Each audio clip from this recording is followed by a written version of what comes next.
Hello, everybody. Welcome to I won't call it WNBA rankings anymore. I think since I'm talking about NCAA women's basketball, so I'll just call it women's basketball rankings.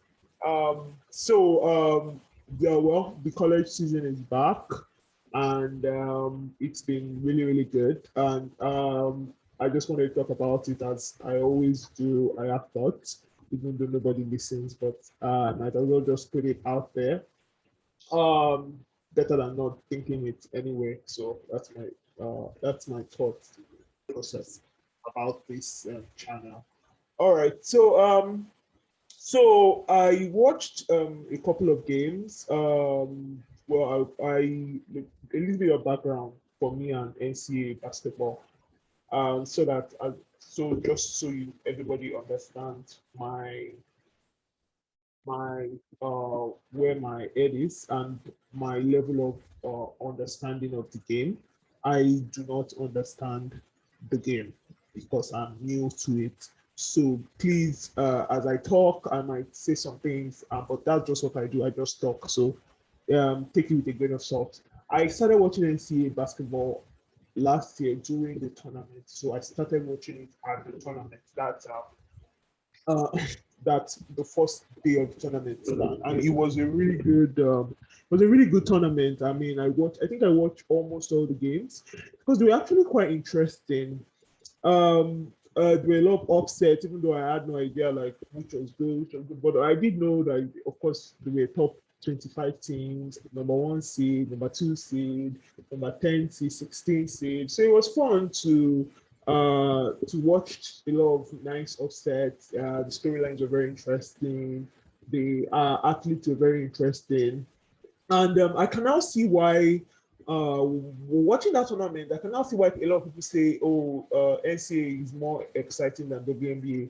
I don't believe it. I think WNBA are better players. I think they are more skilled. The pace is faster. And just since there are just 12 teams, you just emotionally connect with a lot of them, and and the storylines are just better. But I can understand why NCAA is as popular as it is because there's so many teams. There are probably more than 100. I'm sure there are even more than 100, maybe even more than 200. So many teams, so there's so many people to root for, so many people storylines. While me, I'd rather it be smaller. That's why I like the NBA because it's just short and sweet.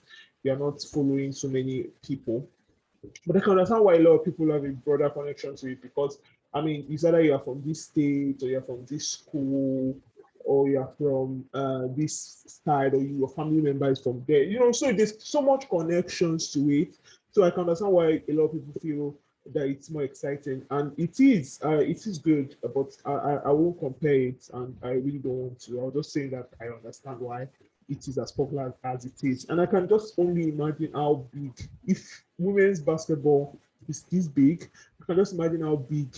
I'm not American, so I have no idea what goes on in America. But if the women's basketball is as big as it is, you can just imagine how men's basketball is. Because women sports are always like underfunded, undercovered, things like that, and it's this big. So I'm really excited to dive in this season and just like really, really watch the game. Of course, I can't watch all the games. Like what I always do, even if it's in WNBA, even if it's all basketball games, what I always do is just select the teams I like and just follow those teams. I select the teams. I also select some players. But there are some really good players that just need to be followed, and those players that I like. So that's what I'll just go by. And going forward, I'll just be covering it through the lenses of those players because I obviously can't follow anybody. And if anything interesting happens down the road from different teams, I would always just follow from that. I can always just cover it. Anything that happens really. I'm very flexible. Anything that happens that is interesting, I talk about. Yeah. So let's talk a bit about the past week. Things that really, really came to fore. Maryland is my favorite team. I'm sorry. I like the team. I really, really do. I really like Maryland. I think they're just fun. I started noticing them from last year because I was I I watched them last year at the tournament, and I was really hoping that they would at least get to the final four, because I think they had what it took for them to get to that final four. I really think they had what it took, but then I should have thought better, because they really don't have a defense. Their offense is so powerful that sometimes it's easy to just, just plow through, plow through, plow through. But you can't. It's not sustainable. So I feel maybe this year they would work a little bit on their defense, a little bit, and let's see how it is. But there are definitely some offensive juggernauts, and unfortunately, injuries have reared its ugly head again. I heard Ashley Owusu is down. She's one of like the spark plugs of that team. She's a point guard.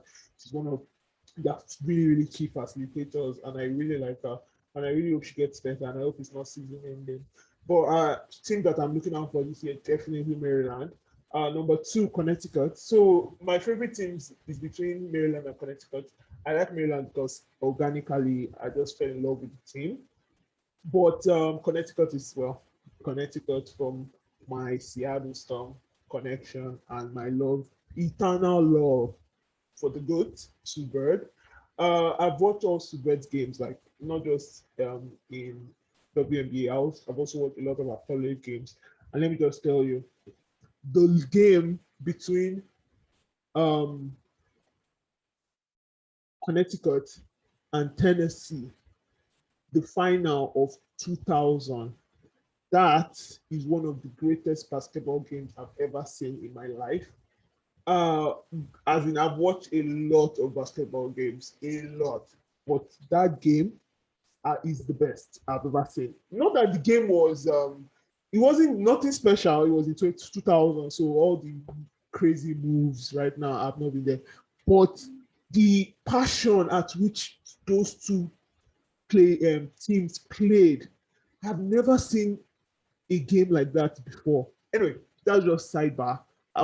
So anyway, that made me fall in love with Connecticut. Like that passion, and I always see that passion in them. Like I watched the Brianna Stewart era, I watched the Maya Moore era. That passion is always there. Whether they are beating teams by 5, whether they are beating teams by 100, whether they are even losing, the passion they play with, I don't know where they get it from. Just this passion of we can't lose. I think that I just gravitate towards teams like that. So basically, so I like Connecticut from my Seattle Storm connection. Brianna Stewart, I've watched all our Yukon games. Very good. I mean, 4 championship games. I love watching championship games, and well, Yukon has 11. So that means I've watched 11 of their championship games. So I mean, you can't not fall in love with them when you've done that. So I really like Connecticut. Another reason why I like Connecticut is I like their. Oh, of course, because I like Connecticut. I mean, based on the past, so I kind of dive deeper into them. Like read about them. I read about them. I follow them on the news. So I kind of have an idea of their players, and I really really like their players. Like apart from Paige Becker, which is, I mean, she's crazy. I like her. Number one, she's a point guard, and I have a weakness for point guards. They are always like one of my favorite people to watch out for on a team. She's a point guard, but she's also different. She's just there's just something different about her. The way she scores, for someone that is at height, you wouldn't expect her to do that. The moves she does, the confidence she has when she just steps on the court. I just love her. So she's one of the people that I really like, and she's one of the people I love watching on that Connecticut team. Another person I really like watching is Kristen Williams, even though Kristen Williams, as always, can be a little bit streaky. Like some games she's just cold, like cold, cold, cold. And some games she's like on fire. But another thing about Christy Williams is that I look out for, and I think she should improve on, is her leadership. I feel she doesn't, like, if the team is losing, they can't she can't rally a team around, like, you guys, we can't lose this game. Like, she's not that kind of person.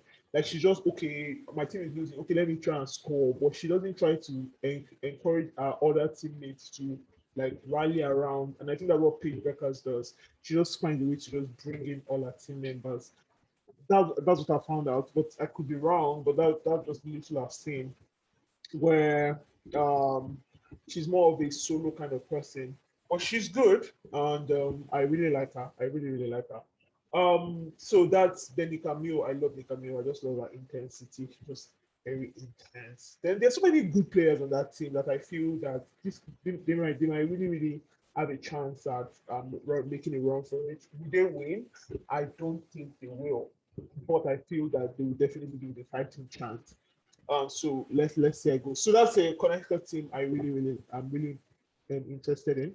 Another team I'm really really looking for, apart from Maryland, I love Maryland, and I won't say the team itself. I'll say it's more like the player. And I'm sure everybody knows this. I love Captain Clark. She's a guard, of course, and I love point guard. But she's also like she and Paige Beckers. I think they fall under the same category. They're just ridiculously interesting to watch. Like forget whether the team. I don't even care about the team. I just care about watching them play. Like the way they move, the way they score, look in their eyes when they're like on fire. You can't stop them. You just can't. You just can't. They just go for it. Whether they lose, whether they win, whether they make the shot, whether they don't, and more often than not, they make the shot. They just go for it. You just can't stop them. Like they can shoot, they keep shooting. Like I'm not shooting like, oh, let's just keep shooting unnecessary shots. Like they shoot in very, very inventive ways. The way she shoots her threes from the logo, oh, she's just very interesting to watch. I love her.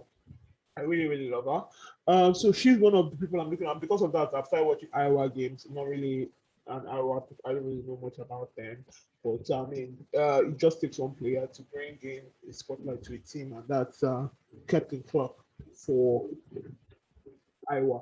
So another team I'm really looking forward to this season is Arizona. Not that I really care about them, but because of course they did get to the final four last year, and sorry, they got to the championship game, which was very, very impressive. Seeing that they were kind of like under the radar, actually they were under my radar. I had no idea who they were until the tournament. So they were under a lot of the radar. So I want to see how they this season, how they build from that momentum. I know they lost their star player, but I still feel that let's see.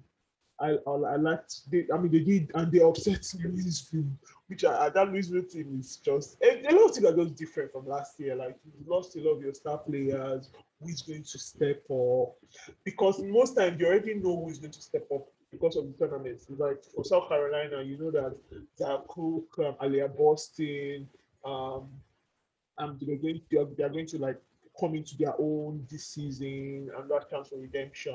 You know, for Connecticut, you know people that are going to step up is Paige Beckers, Mr. Williams, this lady that I like. Mm, oh, sorry, I'm forgetting things. This lady I like. She's the senior on the team.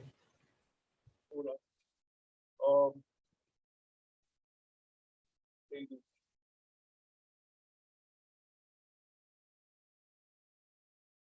Evina Westbrook, yes, Evina Westbrook. I really like her. So you know, she already knows she's going to step up for that team. Evina Westbrook. So and there's also a lot of good players we know are going to step up for this Yukon team. Even Maryland, you know, there's actually Wosu, injuries. You know, we already know this, but there are some things that you just have no idea, like who's going to step up. I know for Arizona, I have no idea. I don't know who's going to be the Aaron McDonald's of that team. For Louisville, they have A. Van Lee. I'm sure they have one or two people that can take the space of Dana Evans. I haven't seen it yet, but I would like to see how that goes. For Stanford, they have A. Jones. So everybody has kind of like, okay, this person is going to be like the leading scorer. Then maybe if they have a good freshman's class, then the freshman can also like really really score. But for Arizona, I don't know who's going to do that. But that's the beauty of it. You never know. As the season progresses, then the stars, people that are the scorers, people start coming out, coming out, coming out. So I'm very interested in watching out for these teams, the ones I like and even the ones that I'm very indifferent about. I'm hearing South Carolina as like the pieces, all the pieces it needs to make a run at it. They're already number one. Judging by their game against NC State, I watched that one. I was not really that impressed. I feel their offense, their defense is really good, but then when you have like Aliyah Boston and you have that lady, sorry, I forgot her name. first. I've forgotten the lady with you have the lady, uh, one that is 5'1". Uh, yeah, sorry, hold on. Camila Cardoso, yes. So when you have Cardoso and you have Aliyah Boston in the paint, then you have Zaya Cook, and then you have some of their freshman class. Unfortunately, Ruby Johnson has been out with a season-ending injury. That's always a bummer. I wish her the best, and I still think they can be really good without her. I still think they have a lot of good players. There are some really good people that are coming back, like I said. So I hope South Carolina, I hope they put it together and really make a run for it. I hope even Connecticut, I feel Connecticut is there, but they're just not there yet. I feel 2022 is really big their season, but I feel they do have. It could be a fluke. I mean, anything can happen if NBA, WNBA has taught us anything is that anything can happen. Anything can happen. Number 25 can win the championship. Who knows? Who knows? All we can just do is just speculate and just talk and make ourselves feel happy based on what we are seeing. But at the end of the day, the beauty of sports, and that's why I love it so much, is that it is so unpredictable. Even if you feel you know it, it's still very unpredictable. But what I want to happen this season, I'd like Connecticut to win, and I'd also like them to go undefeated. But I don't think they have it yet. I feel other teams are coming for them, and it's going to be a very, very tough season for them. But I feel they will definitely get far up as they always do. But I don't know if they will go undefeated. And of course, everybody knows the benchmark for success in Connecticut basketball is having an undefeated season. So let me see if it can pull it off this year. I feel in 2022 they will have an undefeated season, but I don't know about this year. All right, so let's see for predictions for the final four. Honestly, I can't predict. I really can't. All I know is two teams are going to be there, and that's going to be South Carolina and Connecticut. And if everybody else, you're on your own. You're on your own. And even Connecticut, if Paige Beckers decides to get injured, that's it. That's it. The team is gone because she's that team. She's half of the offense. Like apart from the fact that she can score, she's actually a very good point guard and she's a very good passer. So she's kind of like the anchor for that their offense. So I hope she doesn't get injured. But if everybody's healthy, I see South Carolina and Connecticut at the final four. To talk about the defending champs for a bit, the defending champs Stanford, I saw them play against Texas on ESPN on Sunday, and yeah, it was rough. It was a very rough game. It's almost as rough as South Carolina NC State. So it was a very, very rough game. And it was just defense. I like a good defensive team, but sometimes you just got to score. You have to score. And they just didn't have an offense. Texas defense was stifling. They just couldn't get up from under it. They really need a good point guard. Amy Jones is good, but she's not a point guard. She's a shooting guard. And while Cameron Brink, yeah, she has some really good post play, but I think like as the first game of the season, I didn't see it, but I think it can definitely develop. Still think she's a very good post player. Another observation I had from this season so far is that apart from South Carolina, I wasn't really seeing any serious post play, like dominant post players right now. I'm not seeing, and I like point guards, but I also like a very good post player like Aliyah Boston kind of thing where we just close up that paint. The paint is mine. You can't get anywhere there. So I haven't seen anything yet that's so like interesting. But like I said, I've watched just a couple of games and I will I'll keep my eye out and see if there are any people that are any exciting players to watch.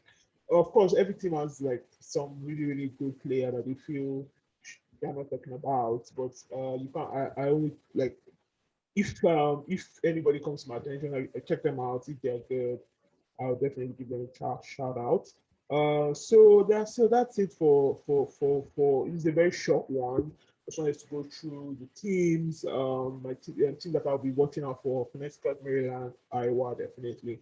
And Notre Dame, they are not ranked, but I still like them. I still like them. I like them. I really like them.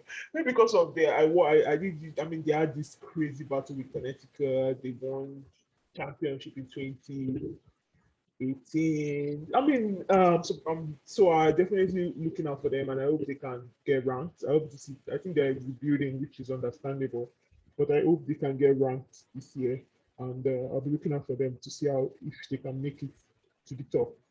All right, so that's it for it. Thanks for listening. If you are, if you're not, it's fine also.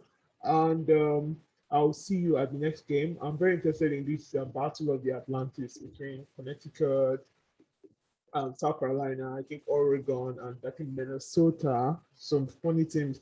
Yeah, I'm very interested in it because I like Connecticut, and of course the battle for the crown between South Carolina and Connecticut, the two teams with the craziest fans. They have the worst fans. Connecticut has terrible fans. South Carolina, terrible fans. And both of them like going head to head. To take it very personal. It's just basketball. At the end of the day, two of them are not even winning the championship anyway, like they did last year.